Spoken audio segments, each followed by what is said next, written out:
ನೀನ್ ಆಗಿರೋದನ್ನೆಲ್ಲ ಮರಿಬೇಕು. ಅದಕ್ಕೆ ನೀನ್ ಯಾವ್ದಾದ್ರೂ ಒಂದು ಕೆಲಸದಲ್ಲಿ ಬ್ಯುಸಿಯಾಗಿರ್ಬೇಕು. ಅದಕ್ಕೆ ನೀನ್ ನಾಳೆಯಿಂದ ನಮ್ಮ ಕಾಲೇಜಿಗೆ ಬಾ. ಕಾಲೇಜಿಗೆ ಬಂದು ಮತ್ತೆ ಕ್ಲಾಸಸ್ ಶುರು ಮಾಡಪ್ಪ.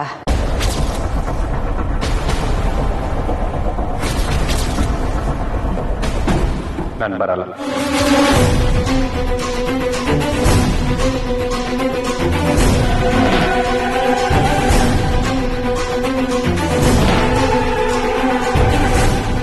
ಹಾಗೆಲ್ಲ ಹೇಳ್ಬೇಡಪ್ಪ. ನಿನಗೆ ನನ್ನ ಮೇಲೆ ಬೇಜಾರಿರ್ಬೋದು. ನಾನು ಕೂಡ ಸ್ವಲ್ಪನೂ ಯೋಚನೆ ಮಾಡಿದೆ.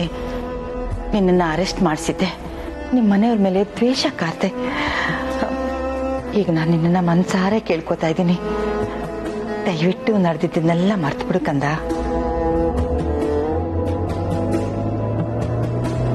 ನೋಡು, ನಾನು ನಿನ್ನ ಮೇಲಿನ ಕೇಸ್ನ ವಾಪಸ್ ತಗೋತೀನಿ.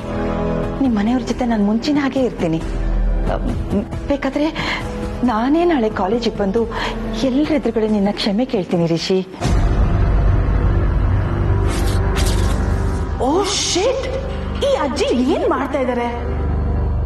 ಆದ್ರೆ ನಾನು ನಿನ್ನ ಕೇಳ್ಕೊಳ್ಳೋದು ಒಂದೇನಪ್ಪ, ದಯವಿಟ್ಟು ಕಮಲಿನ ಕ್ಷಮಿಸ್ಬಿಡು.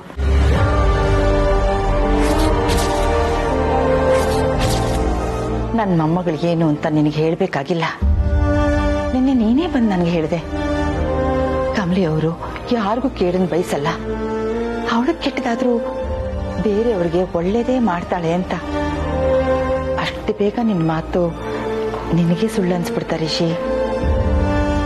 ನೀನ್ ಹೇಳಿದ್ದು ಸತ್ಯ ರಿಷಿ. ಕಮಲಿ ಯಾವತ್ತೂ ಯಾರಿಗೂ ಕೇಳಿ ಬಯಸೋಳಲ್ಲ. ಅಂತದ್ರಲ್ಲಿ ಅವಳೇ ತನ್ನ ಮಗುನ ಅಲಕ್ಷ್ಯ ಮಾಡಿ ಕಳ್ಕೊತಾಳ? ಇಲ್ಲ, ಖಂಡಿತ ಇಲ್ಲಪ್ಪ.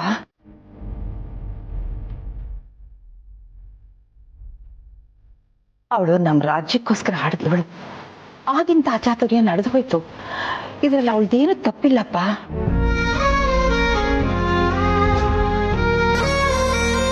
ನೋಡು, ನಿಮ್ಗಿನ್ನೂ ವಯಸ್ಸು ಚಿಕ್ಕದು, ಮತ್ತೆ ಮಗು ಆಗತ್ತೆ.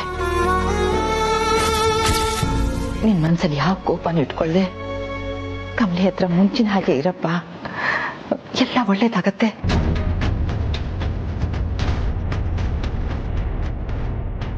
ಅವಳು ತುಂಬಾನೇ ನೋವಲ್ಲಿದ್ದಾಳೆ.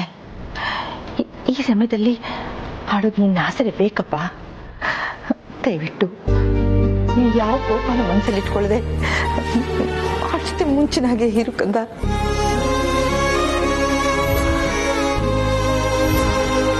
ನಡೆದಿದ್ದನ್ನೆಲ್ಲ ಮರ್ತು ಬಿಡು. ಇದೊಂದು ಸಲ ಅವಳನ್ನ ಕ್ಷಮಿಸ್ಬಿಡು. ಇದೊಂದು ಸಲ ಅವಳನ್ನ ಕ್ಷಮಿಸ್ಬಿಡುಪ್ಪ.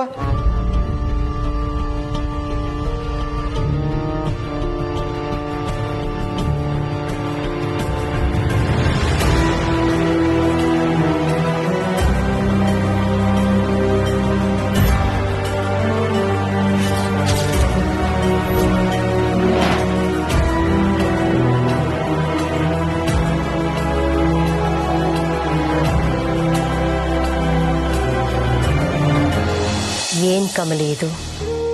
ಆಗ್ಲೇ ತಿಂಡಿ ತಿನ್ನು ಬಾ ಅಂದ್ರೆ ರಿಷಿ ಜೊತೆ ತಿಂತೀನಿ ಅಂದೆ. ರಿಷಿ ಹೊರಗಡೆ ಹೋದ. ಈಗ್ಲಾದ್ರೂ ತಿಂಡಿ ತಿನ್ನು ಬಾ ಅಂದ್ರೆ ಯೋಚನೆ ಮಾಡ್ತಾ ಕೂತಿದ್ಯಲ್ಲ.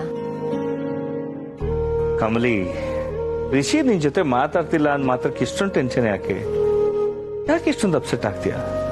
ಒಂದೆರಡು ದಿನ ಸರಿ ಹೋಗ್ತಾನೆ. ಏನೋ ಸಿಟ್ಟಲ್ಲಿ ಇದ್ದಾನೆ. ಅವನ್ ಮನ್ಸು ತಿಳಿಯಾಗೋದಕ್ಕೆ ಸ್ವಲ್ಪ ಟೈಮ್ ಬೇಕು. ಈಗ ನಿಂತಿರೋ ನೀರಿಗೆ ಕಲ್ಲು ಹೊಡೆದ್ರೆ ರೊಚ್ಚಾಗತ್ತೆ. ಆ ನೀರು ತಿಳಿಯಾಗೋದಕ್ಕೆ ಟೈಮ್ ತಗೊಳುತ್ತೆ. ಪ್ಲೀಸ್ ಅಪ್ಪ. ರಚ್ಚು, ಈಗ ಬಂದ್ಯಾ? ಕೂತ್ಕೋ ಬಾ. ನೋಡು, ಕಮ್ಮಿ ತಿಂಡಿ ತಿನ್ನು ಅಂದ್ರೆ ತಿಂತಾ ಇಲ್ಲ. ಸ್ವಲ್ಪ ನೀನಾದ್ರೂ ಸಮಾಧಾನ ಹೇಳು. ಓ, ಕರೆಕ್ಟ್ ಆಗಿ ತಿಂಡಿ ಟೈಮ್ಗೆ ಬಂದಿದ್ದೀನಿ. ಕಮಲಿ, ನಾವಿಬ್ರು ಒಟ್ಟಿಗೆ ತಿಂಡಿ ತಿಂದು ಎಷ್ಟು ದಿವಸ ಆಗಿತ್ತಲ್ವಾ? ಬಾ ತಿನ್ನೋಣ. ನಂಗೆ ಬೇಡ ರಚನಾ, ನೀನೋಗಿ ತಿಂಡಿ ತಿನ್ನು. ಓ ಹೌದಾ? ಹಾಗಾದ್ರೆ ನಂಗೂ ಬೇಡ ಬಿಡು. ನಾನಂತೂ ನನ್ನ ಸೊಸೆ ತಿಂಡಿ ತಿಂದ್ರೇ ತಿನ್ನೋದು. ನಾನು ಅಷ್ಟೇ. ಯಾಕೆ ಎಲ್ರೂ ಹಿಂಗ ಹಠ ಮಾಡ್ತಿದ್ದೀರಾ? ನೀವೆಲ್ಲ ಹೋಗಿ ತಿಂಡಿ ಮಾಡಿ. ಮತ್ತಿನ್ನೇನ್ ಕಮಲಿ, ನೀನ್ ಬೇಜಾರ್ ಮಾಡ್ಕೊಂಡು ಹೀಗೆ ಕೂತಿದ್ರೆ ನಾವೆಲ್ಲರೂ ಖುಷಿಯಾಗಿ ತಿಂಡಿ ತಿನ್ನಕ್ ಆಗತ್ತಾ ಹೇಳು? ನಾನು ಟ್ಯಾಬ್ಲೆಟ್ ತಗೊಂಡಿದ್ದೀನಿ. ಟೈಮ್ ಕರೆಕ್ಟಾಗಿ ತಿಂಡಿ ತಿಂದೆ ಹೋದ್ರೆ ನನ್ನ ಹೆಲ್ತ್ ಅಪ್ಸೆಟ್ ಆಗುತ್ತೆ. ಪರವಾಗಿಲ್ಲ, ನಾನು ಸೊಸೆ ತಿಂಡಿ ತಿನ್ನೋವರೆಗೂ ನಾನು ತಿನ್ನಲ್ಲ. ಅತ್ತೆಮ್ಮ ಯಾಕೆ ಹಿಂಗೆಲ್ಲ ಮಾತಾಡ್ತೀರಾ? ಸರಿ ಬನ್ನಿ ತಿಂಡಿ ತಿನ್ನಮ್ಮ.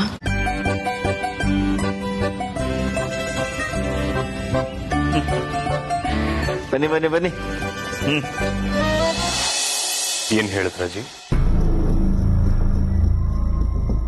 ಆಗಿರೋದನ್ನೆಲ್ಲ ಮರ್ತ್ಬಿಟ್ಟು ಕಮಲಿ ಅವ್ರನ್ನ ಕ್ಷಮಿಸ್ಬಿಡ್ಬೇಕಾ? ಈಗ ನನ್ನ ಹತ್ರ ಎಲ್ಲ ಮರ್ತು ನಿಮ್ಮ ಮೊಮ್ಮಗಳನ್ನ ಕ್ಷಮಿಸಿ ಅಂತ ಹೇಳ್ತೀರಾಜಿ? ತಾತ ತೀರ್ಕೊಂಡಾಗ ನೀವ್ ಮಾಡಿದೇನ್ ಹೇಳಿ? ನಾನೆಂತವನು ಅಂತ ಗೊತ್ತಿದ್ದು ತಾತ ತೀರ್ಕೊಳ್ಳೋ ಟೈಮಲ್ಲಿ ನಾನು ಅವ್ರ ಪಕ್ಕ ಇದ್ದೆ ಅನ್ನೋ ಒಂದೇ ಒಂದು ಕಾರಣಕ್ಕೆ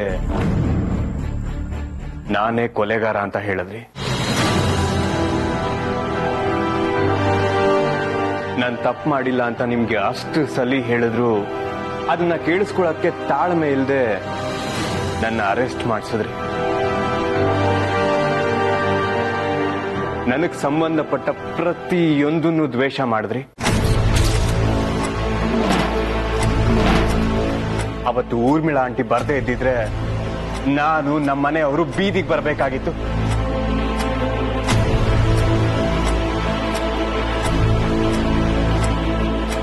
ನಿಮ್ಮ ನೋವು ಮಾತ್ರ ಅಷ್ಟು ದೊಡ್ಡದು, ಅಷ್ಟು ತೀಕ್ಷ್ಣ. ನಮ್ಮ ನೋವುಗಳೆಲ್ಲ ನೋವೇ ಅಲ್ವಾ?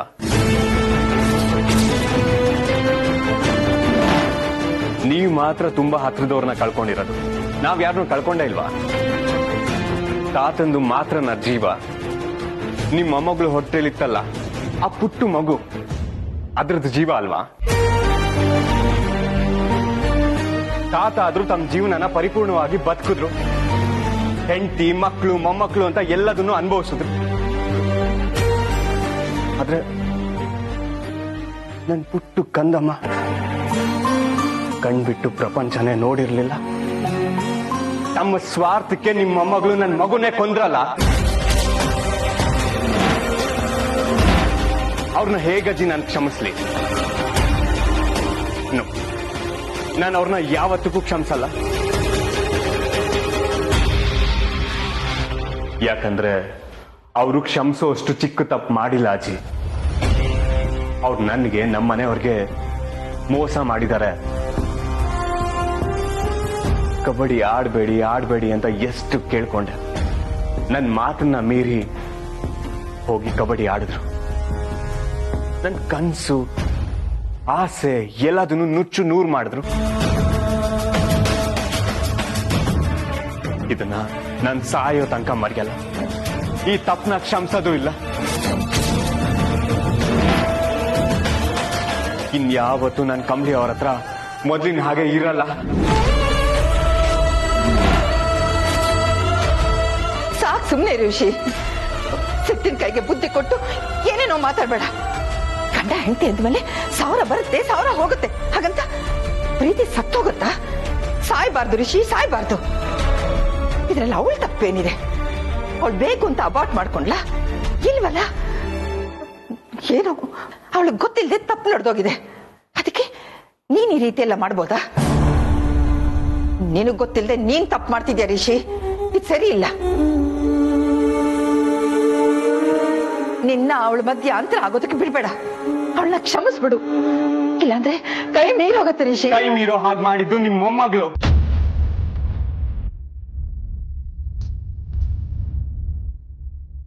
ಅವತ್ತು ಕಬಡ್ಡಿ ಆಡ್ಬೇಕಾದ್ರೆ ಒಂದೇ ಒಂದು ಕ್ಷಣ ಮಗು ಬಗ್ಗೆ ಯೋಚನೆ ಮಾಡಿದ್ರೆ ಈ ಪರಿಸ್ಥಿತಿಗೆ ಬಂದು ನಿಲ್ತಿರ್ಲಿಲ್ಲ.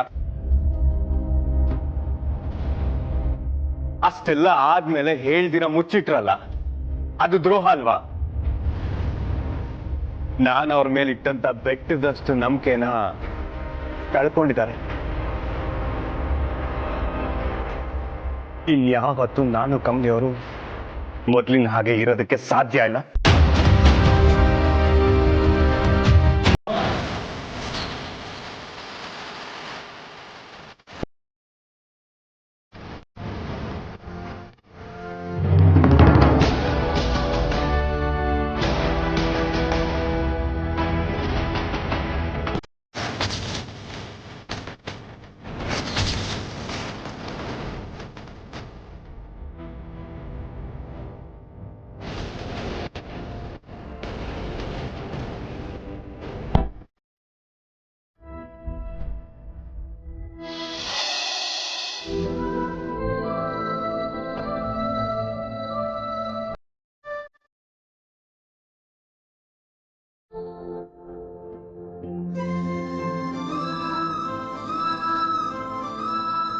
ನನಗೆ ಗೊತ್ತು ಸರ್,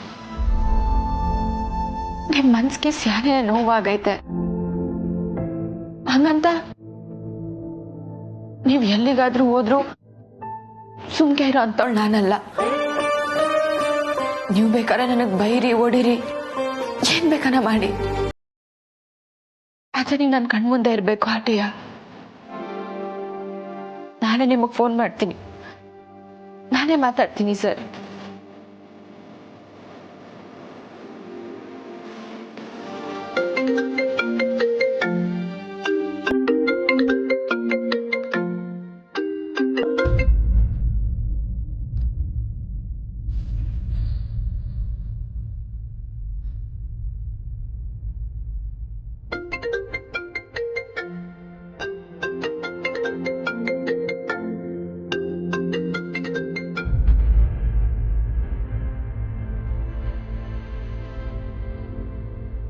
ನೀವು ಏಟ್ಕಿತ್ತಾದ್ರೂ ಕಾಲ್ ಕಟ್ ಮಾಡಿ, ಆದರೆ ನಾನು ಫೋನ್ ಮಾಡ್ತಾನೆ ಇರ್ತೀನಿ.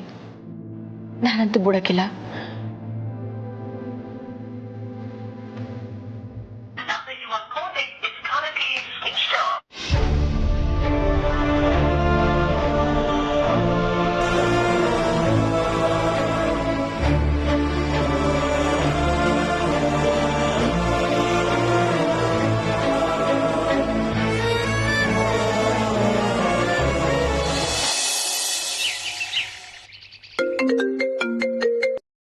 Hello sir. ಕಮಲಿ ಅವರೇ, ಅದು ಹೇಗೆ ಒಂದೇ ಒಂದು ರಿಂಗ್ಗೆ ನನ್ನ ಕಾಲ್ ರಿಸೀವ್ ಮಾಡ್ಬಿಟ್ರಿ ನೀವು? ಸರ್, ನಾನ್ ನಿಮ್ ತವ ಯಾವಾಗ ಮಾತಾಡ್ಬೇಕು ಅಂತಿರ್ತೀನೋ, ಯಾವಾಗ ಫೋನ್ ಮಾಡ್ಬೇಕು ಅಂತಿರ್ತೀನೋ, ಅವಾಗ ನೀವೇ ಪಟ್ಟಂತ ಫೋನ್ ಮಾಡ್ಬಿಡ್ತೀರಾ. ಅದಕ್ಕೆ ಮೊದಲನೇ ರಿಂಗಿಗೆ ಕಾಲ್ ರಿಸೀವ್ ಮಾಡ್ತೀನಿ. ಓ, ಹಾಗಾದ್ರೆ ನಿಮ್ಗೆ ನಾನು ಯಾವತ್ತೇ ಕಾಲ್ ಮಾಡಿದ್ರು ಫಸ್ಟ್ ರಿಂಗ್ಗೆ ಕಾಲ್ ಪಿಕ್ ಮಾಡ್ತೀರಾ? ಹ್ಞೂ ಸರ್, ಬೇಕಿದ್ರೆ ನೀವೇ ನೋಡಿ. ಓಕೆ ಕಮಲಿ ಅವರೇ, ಇವತ್ತು ನಾನು ನಿಮಗೆ ಒಂದು ಪ್ರಾಮಿಸ್ ಮಾಡ್ತಾ ಇದ್ದೀನಿ. ನೀವು ನನಗೆ ಯಾವಾಗಲೇ ಕಾಲ್ ಮಾಡಿದ್ರು ಒಂದೇ ಒಂದು ರಿಂಗ್ಗೆ ನಾನು ನಿಮ್ಮ ಕಾಲ್ನ ರಿಸೀವ್ ಮಾಡ್ತೀನಿ. ಕಮಲಿ ಅವರ, ನನಗೆ ಯಾವತ್ತೇ ಇದ್ರು ನೀವೇ ನನ್ನ ಪ್ರಯಾರಿಟಿ. ಇನ್ನು ಮಿಕ್ಕಿದ್ದೆಲ್ಲ ನೆಕ್ಸ್ಟ್. ಸರ್, ಹಂಗಿದ್ದವ್ರು ನೀವು, ಈಗ ನಿಮ್ ಪ್ರಯಾರಿಟಿ ಬದಲಾಗೋಯ್ತಾ? ಈಗ ನಾನು ನಿಮ್ಗೇನು ಅಲ್ವಾ ಸರ್?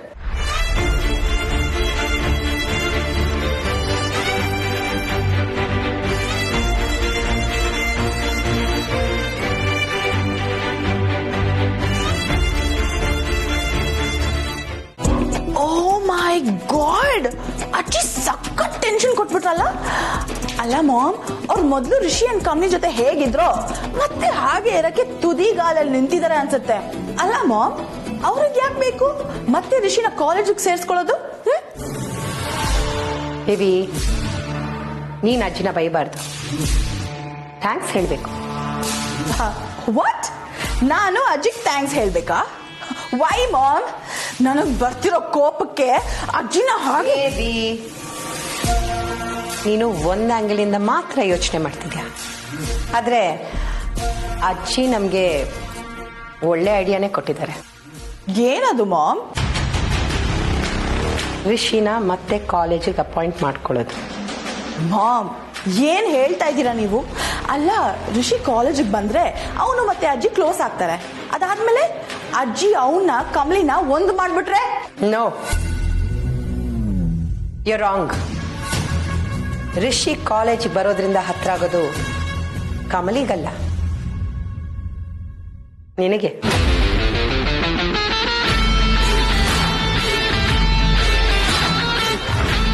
ನೀನೀಗ ಕಾಲೇಜ್ ಹೆಡ್. ರಿಷಿ ಕಾಲೇಜಿಗೆ ಬಂದ್ರೆ ಅವನು ನಿನ್ನ ಜೊತೆ ಇದ್ದ ಹಾಗೆ. ಆ ಟೈಮ್ನ ಯೂಸ್ ಮಾಡಿಕೊಂಡು ನೀನಾದಷ್ಟು ರಿಷಿಗೆ ಹತ್ರ ಆಗಬೇಕು. ವಾವ್, ಎಸ್ ಮಾಮ್, ನಂಗಿದು ಹೊಳಿಲೇ ಇಲ್ಲ. ಈಗ ಹೇಳಿದ್ನಲ್ಲ, ಇನ್ ಲೇಟ್ ಮಾಡಬೇಡ. ನೀನ್ ಹೋಗಿ ರಿಷಿ ಹತ್ರ ಮಾತಾಡು. ನಿನ್ ಮಾತಿನ ಅವನ್ನ ಕಟ್ ಹಾಕು. ರಿಷಿ ಕಾಲೇಜಿಗೆ ಬರ್ತಾ ಬರ್ತಾ ಸಂಪೂರ್ಣವಾಗಿ ನಿನ್ ದಾರಿಗೆ ಬರಬೇಕು. ಹಾಗೆ ಮಾಡು.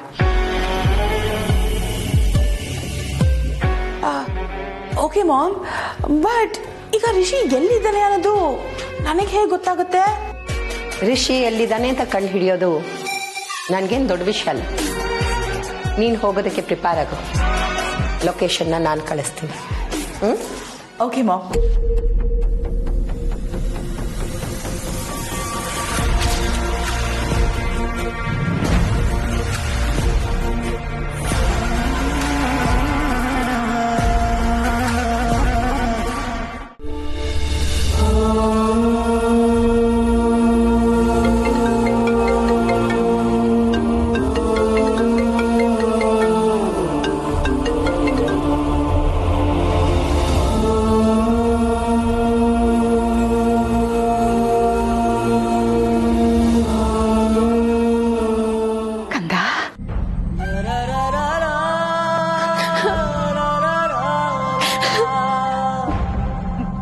ನನಗೆ ಗೊತ್ತು ಕಂದ, ನೀನ್ ತುಂಬಾ ನೋವಲ್ಲಿದ್ಯಾ ಅಂತ.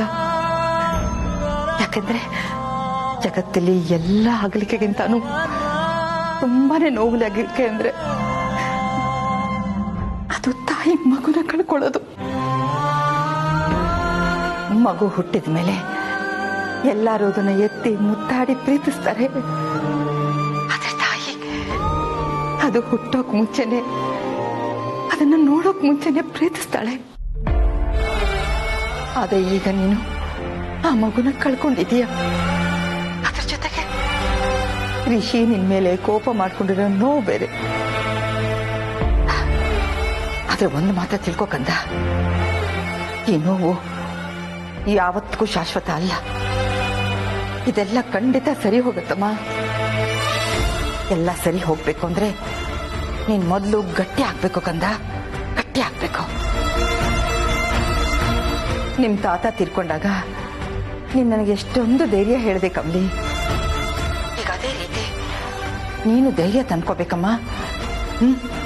ಧೈರ್ಯ ತಂದ್ಕೋಬೇಕು ಕಮಲಿ. ನೀನ್ ಎಲ್ಲದನ್ನು ಎದುರಿಸ್ಬೇಕಮ್ಮ. ಅಳ್ತಾ ಕೂತ್ಕೊಂಡ್ರೆ ನೀನ್ ಹೀಗೆ ಅಳ್ತಾನೇ ಇರ್ಬೇಕಾಗುತ್ತೆ. ಅದೇ ನೀನ್ ಮನ್ಸು ಗಟ್ಟಿ ಮಾಡ್ಕೊಂಡು ಎಲ್ಲದನ್ನು ಧೈರ್ಯವಾಗಿ ಎದುರಿಸಿದ್ರೆ ಕಷ್ಟ ತಾನಾಗಿ ತಾನೇ ದೂರ ಆಗುತ್ತೆ. ನೋಡಮ್ಮ ಕಮಲಿ, ರಿಷಿ ನಿನ್ ಮೇಲೆ ಕೋಪ ಮಾಡ್ಕೊಂಡಿದ್ದಾನೆ ಅಂತ ನೀನ್ ಅಂದ್ಕೋಬೇಡಮ್ಮ. ಅವನು ನಿನ್ನ ತುಂಬಾನೇ ಪ್ರೀತಿಸ್ತಾನೆ. ತುಂಬಾ ಪ್ರೀತಿಸೋರ್ಗ್ ಮಾತ್ರ ತುಂಬಾನೇ ಕೋಪ ಬರೋದಕ್ಕೆ ಸಾಧ್ಯನಮ್ಮ. ಬೇಜಾರ್ ಮಾಡ್ಕೋಬೇಡ. ಅವನ್ ಕೋಪನ ನೀನ್ ತಾಳ್ಮೆಯಿಂದ ಸ್ವೀಕರಿಸಮ್ಮ. ಅವನ್ ಒಂದಿನ ನಿನ್ ಮೇಲೆ ಮನಸ್ಸು ಬದಲಾಗಿ ಮುಂಚಿನ ಹಾಗೆ ಇರ್ತಾನೆ. ಕಮಲಿ, ನಾನಂದ್ರೆ ನಿನ್ಗೆ ಎಷ್ಟಿಷ್ಟ ಅಂತ ನನಗೆ ಗೊತ್ತಮ್ಮ. ನನ್ನ ಮಾತನ್ನ ನೀನು ಅಲಕ್ಷ್ಯ ಮಾಡಲ್ಲ ಅಂತನೂ ನನಗೆ ಚೆನ್ನಾಗಿ ಗೊತ್ತಿದೆ. ಅದಕ್ಕೆ ಒಂದು ಮಾತು ಹೇಳ್ತಾ ಇದ್ದೀನಿ, ಕೇಳಮ್ಮ. ಇವತ್ತಿಂದ ನೀನ್ ಹಳೆದನ್ನೆಲ್ಲ ನೆನೆಸ್ಕೊಂಡು ಕೊರಗಬಾರ್ದು, ಅಳ್ಬಾರ್ದು. ನಿನ್ನ ಋಷಿ ಮಧ್ಯೆ ಇರೋ ಅಂತರನ ಆದಷ್ಟು ಕಡಿಮೆ ಮಾಡ್ಕೊಡ್ಬೇಕು. ನೀನ್ ಬೇಕು ಅಂತ ಮಗುನ ಕಳ್ಕೊಂಡಿಲ್ಲ ಕಮಲಿ. ನಮ್ ರಾಜ್ಯಕ್ಕೋಸ್ಕರ ಆಡಿದ್ಯಾ, ನಮ್ ರಾಜ್ಯನ ಗೆಲ್ಸಿದ್ಯಾ. ಕಷ್ಟಪಡ್ತಿದ್ದ ಹೆಣ್ಮಕ್ಳ ಬದುಕನ್ನ ಉದ್ಧಾರ ಮಾಡಿದ್ಯಾ. ನಿನಗೆ ಖಂಡಿತ ಒಳ್ಳೇದು ಹಾಗೆ ಆಗತ್ತಮ್ಮ. ನೀನ್ ಏನು ಯೋಚನೆ ಮಾಡಬೇಡ. ನನ್ ಕಂದ ಅಲ್ಲ, ನನ್ ಬಂಗಾರ ಅಲ್ಲ ನೀನು. ಧೈರ್ಯವಾಗಿರು, ಸರಿನಾ? ಸರಿ ಅಜ್ಜಿ.